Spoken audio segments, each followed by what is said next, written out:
নমস্কার বন্ধুরা, job and take Bangla চ্যানেলে তোমাদেরকে স্বাগত। তোমাদের সামনে নতুন একটা সুখবর নিয়ে উপস্থিত হয়েছি এই ভিডিওতে। এবং এখানে তোমরা দেখতে পাবে যে পশ্চিমবঙ্গ পঞ্চায়েতে যে নতুন রিক্রুটমেন্টের খবর এতদিন ধরে আসছিল, সেই খবর এবার কিন্তু বাস্তবে রূপায়িত হতে চলেছে। পশ্চিমবঙ্গে 7,000-এর বেশি শূন্যপদে কিন্তু নিয়োগের অপরচুনিটি তোমরা কিছুদিনের মধ্যে পেতে চলেছ। এবং এখানে পশ্চিমবঙ্গের পঞ্চায়েতগুলিতে বিভিন্ন শূন্যপদে 7,000-এর বেশি শূন্যপদে নিয়োগ করা হবে। ডিটেলস আজ তোমরা এই ভিডিওতে স্টেপ বাই স্টেপ দেখতে পাবে। এখানে তোমাদের কাছে জানানো হবে যে কোন কোন ভ্যাকেন্সিতে এখানে নিয়োগ করা হবে, কবে এই ভ্যাকেন্সিগুলি প্রকাশিত হবে, এজ ক্রাইটেরিয়া কী থাকবে, কত টাকা স্যালারি থাকবে, কীভাবে এই শূন্যপদগুলি পার হওয়ার ব্যাপারে নিশ্চিত হওয়া গেল, সমস্ত কিছু ডিটেলস তোমাদের সামনে স্টেপ বাই স্টেপ আলোচনা করা হবে। তাই ভিডিওটি স্কিপ না করে শেষ পর্যন্ত দেখো। এবং এরকম প্রতিদিন বিভিন্ন জব আপডেটগুলি সময় মতো পাওয়ার জন্য জব অ্যান্ড টেক বাংলা চ্যানেলটি সাবস্ক্রাইব করে দেবে এবং ভিডিওটি এক্ষুনি একটি লাইক করে দাও। তো চলো শুরু করি। প্রথমেই তোমরা দেখতে পাচ্ছ যে পশ্চিমবঙ্গের এক বহুল প্রচলিত দৈনিক সংবাদপত্রের মারফতে জানানো হয়েছে যে পঞ্চায়েত ও পঞ্চায়েত সমিতির 7,216টি শূন্যপদে নিয়োগের ছাড়পত্র মন্ত্রিসভার মারফতে হয়ে গেল। এবং এখানে প্রকাশিত হয়েছে যে রাজ্য জুড়ে বিভিন্ন গ্রাম পঞ্চায়েতে এবং পঞ্চায়েত সমিতির 7,216টি শূন্যপদে নিয়োগের ছাড়পত্র দিলেন মুখ্যমন্ত্রী মমতা বন্দ্যোপাধ্যায়ের মন্ত্রিসভা। এবং বৃহস্পতিবার মন্ত্রিসভার বৈঠকে রাজ্য সরকারের তরফ থেকে এই ঘোষণা করেন ক্ষুদ্র সেচ মন্ত্রী মানস ভূঁইয়া। তার সঙ্গে ছিলেন ক্রীড়ামন্ত্রী অরূপ বিশ্বাস এবং শিল্পমন্ত্রী শশী পাঞ্জা। অর্থাৎ মন্ত্রিসভার মারফতে নিয়োগের ছাড়পত্র পেয়ে গেল। যে 7,000-এর উপরে ভ্যাকেন্সি পঞ্চায়েতের রিক্রুটমেন্টের বার হওয়ার কথা ছিল, সেই শূন্যপদ কিন্তু তোমরা খুব তাড়াতাড়ি পেতে চলেছ। এবং এই ব্যাপারে মন্ত্রিসভা কিন্তু অনুমোদন দিয়ে দিয়েছে। এবং এখানে বলা হয়েছে যে দীর্ঘদিন ধরে এই পদগুলি শূন্য ছিল, যার মধ্যে গ্রাম পঞ্চায়েত স্তরের 6,652টি, পঞ্চায়েত সমিতির 564টি শূন্যপদে নিয়োগ করা হবে।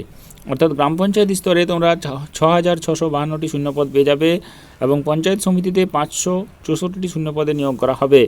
এই নিয়োগ প্রক্রিয়া সম্পূর্ণ করতে একটি পোর্টাল তৈরি করা হয়েছে, যার সাহায্যে একেবারে কেন্দ্রীয়ভাবে স্বচ্ছতা বজায় রেখে এই নিয়োগ প্রক্রিয়া সম্পূর্ণ করা হবে বলেই জানা গিয়েছে। অর্থাৎ নতুন একটি ওয়েবসাইট তৈরি করে সেই ওয়েবসাইটের মাধ্যমে এই নিয়োগ প্রক্রিয়া চালনা করা হবে এবং এখান থেকেই সেই ওয়েবসাইটের মারফতেই তোমরা ফর্ম ফিল আপ করতে পারবে, সমস্ত কিছু করা যাবে। সেই ওয়েবসাইট কিন্তু তৈরি হয়ে গেছে। এবং সেরকমই এখানে বলা হয়েছে 6,000-এর বেশি শূন্যপদের নিয়োগের সাই, যেখানে বলা হয়েছে যে বড় সংখ্যায় নিয়োগের সিদ্ধান্ত নিল রাজ্য সরকার। বৃহস্পতিবার রাজ্য মন্ত্রিসভার বৈঠকে পঞ্চায়েতে 6,734টি শূন্যপদে নিয়োগের ছাড়পত্র দিয়েছে। সরকারি সূত্রের বক্তব্য, দীর্ঘদিন ধরে পদগুলি খালি ছিল, নির্দিষ্ট পদ্ধতি মেনে তাতে এবার নিয়োগ করা হবে। এবং প্রশাসনিক পর্যবেক্ষকদের অনেকে জানাচ্ছেন, বিরোধীরা বরাবর স্থায়ী নিয়োগের দাবিতে সরব। স্থায়ী নিয়োগের বদলে কেন অস্থায়ী এবং চুক্তিভিত্তিক নিয়োগ করছে সরকার, তা নিয়ে সমালোচনা করেন তারা। সেই আবহে লোকসভা ভোটের আগে মন্ত্রিসভার এই সিদ্ধান্ত তাৎপর্য আলাদা। মন্ত্রিসভার বৈঠকে রাজ্যের মন্ত্রী মানস ভূঁইয়া জানান যে ত্রিস্তর পঞ্চায়েত এই নিয়োগগুলি করা হবে। তথ্য অনুযায়ী গ্রাম পঞ্চায়েতে বিভিন্ন স্তরে 5,590টি পদ খালি ছিল, পঞ্চায়েত সমিতিতে 564টি পদ খালি ছিল, 550টি পদ খালি ছিল জেলা পরিষদে।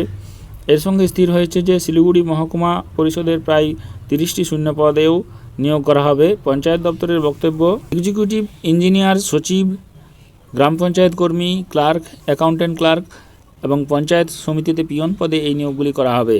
অর্থাৎ এখানে কোন কোন ভ্যাকেন্সিতে নিয়োগ করা হবে সে ব্যাপারে মন্ত্রিসভা থেকে নির্ধারণ করে দেওয়া হয়েছে এবং শূন্যপদও নির্ধারণ করা হয়েছে। এখানে শূন্যপদ 7,200-র মতো শূন্যপদ তোমরা পেয়ে যাবে, যেটা আগেই তোমরা দেখলে। এবং 564টি শূন্যপদ পঞ্চায়েত সমিতিতে রয়েছে, 550টি শূন্যপদ জেলা পরিষদে নিয়োগ করা হবে এবং 5,590-এর বেশি শূন্যপদ, 6,000-এর মতো শূন্যপদ তোমরা কিন্তু পঞ্চায়েত স্তরে পেয়ে যাবে। এবং এখানে যে শূন্যপদে নিয়োগ করা হচ্ছে সেগুলি হলো এক্সিকিউটিভ সহকারী ইঞ্জিনিয়ার, সচিব, গ্রাম পঞ্চায়েত কর্মী, ক্লার্ক, অ্যাকাউন্ট্যান্ট ক্লার্ক এবং পঞ্চায়েত সমিতিতে পিয়ন। এই ভ্যাকেন্সিগুলিতে নিয়োগ করা হবে। এখানে পিয়ন গ্রুপ ডি ভ্যাকেন্সি, বাদবাকি গ্রুপ সি ভ্যাকেন্সিতে কিন্তু বাকি পদগুলি নিয়োগ করা হবে। এবং এই ব্যাপারে নিয়োগের জন্য একটা কমিটি তো ইতিমধ্যে গড়া হয়েছে, যার দায়িত্বে থাকবেন সংশ্লিষ্ট জেলার জেলাশাসক। সরকারি পদ্ধতি মেনে সেই কমিটির অধীনে নিয়োগ প্রক্রিয়া চালনা করা হবে। প্রসঙ্গত, মন্ত্রিসভার বিগত কয়েকটি বৈঠকে নানাভাবে নিয়োগের প্রস্তাবকে সিলমোহর দিচ্ছে সরকার। স্বাস্থ্য ক্ষেত্রে বেশ কয়েক হাজার নিয়োগের প্রস্তুতির দাবি করেছে রাজ্য। আবার পুলিশের কনস্টেবল পদে 12,000-এর নিয়োগের প্রস্তুতিও চলছে। অর্থাৎ পুলিশের কনস্টেবলও কিন্তু লোকসভা ভোটের আগে তোমরা 12,000 শূন্যপদে নিয়োগের অপরচুনিটি পেয়ে যাচ্ছ। এবং দমকল বিভাগে বহু পদ খালি রয়েছে বহুদিন ধরেই, 3,500 পদ তেমন পদের মধ্যে অন্তত 1000 পদের নিয়োগের প্রস্তাবও সম্প্রতি পাস করা হয়েছে। অর্থাৎ দমকল বিভাগেও কিন্তু 1000 শূন্য পদে নিয়োগ করা হবে। তার ফর্ম ফিল আপ কিন্তু লোকসভা ভোটের আগেই তোমরা পেয়ে যাবে। আশা করি পরীক্ষাও হয়ে যেতে পারে। এবং সব মিলিয়ে কর্মসংস্থানের দাবির সঙ্গে বাস্তবের মিল রাখার চেষ্টা সরকার করতে চাইছে বলে মনে করেছেন প্রশাসনিক পর্যবেক্ষকদের অনেকে। এই পঞ্চায়েত রিক্রুটমেন্ট নিয়ে এই বিস্তারিত এখানে আলোচনা করা হয়েছে এবং সেখানে তোমরা দেখলে যে এই রিক্রুটমেন্ট পেতে চলেছ খুব তাড়াতাড়ির মধ্যে, যেখানে পুলিশ কনস্টেবল এবং দমকল বিভাগ রয়েছে। তবে পঞ্চায়েতে কিন্তু 7216টির মতো শূন্যপদে নিয়োগ করা হচ্ছেই এবং কোন কোন ভ্যাকেন্সিতে তোমরা নিয়োগ করা হবে সেটা তোমরা জেনে গেলে। তবু তোমাদেরকে আরেকবার বলে দিচ্ছি, এখানে যে পদে নিয়োগ করা হচ্ছে সেগুলি হলো এক্সিকিউটিভ অ্যাসিস্ট্যান্ট, ইঞ্জিনিয়ার, গ্রাম সহায়ক, নির্মাণ সহায়ক, গ্রাম পঞ্চায়েত সচিব, অ্যাকাউন্টস ক্লার্ক, কেশিয়ার কাম স্টোর কিপার ইত্যাদি ভ্যাকেন্সিতে এবং পিয়ন ভ্যাকেন্সিতে নিয়োগ করা হবে। এবং সেখানে 7500 মতো শূন্যপদ কিন্তু থাকবে। নতুন পোর্টালের মাধ্যমে তোমরা নিয়োগের জন্য অ্যাপ্লাই করতে পারবে এবং সেই পোর্টালের মাধ্যমে যাবতীয় কাজ হবে। এখানে তোমাদের প্রতিটি ভ্যাকেন্সি কিন্তু পার্মানেন্ট স্কেল অনুযায়ী নিয়োগ করা হবে। যেখানে ভ্যাকেন্সির ডিটেলস যদি তোমরা জানতে চাও, সেখানে কোয়ালিফিকেশান দেখা হবে, এজ লিমিট কিন্তু তোমাদের ডিটেলসে জানানো হবে, যেটা 18 থেকে 40 বছর পর্যন্ত তোমরা এজ লিমিট পেয়ে যাবে। এবং স্যালারি থাকবে পার্মানেন্ট স্কেল অনুযায়ী, সিলেকশন প্রসেস এবং অ্যাপ্লিকেশন ফিস। তার মধ্যে তোমাদের বেশিরভাগ ক্ষেত্রেই তোমাদের রিটেন এক্সামিনেশন নেওয়া হবে, 85 নম্বরের কম্পিউটার টেস্ট নেওয়া হবে, 5 নম্বরের এবং ভাইবা নেওয়া হবে 10 নম্বরের। এই বেসিসে কিন্তু রিক্রুটমেন্ট করা হবে।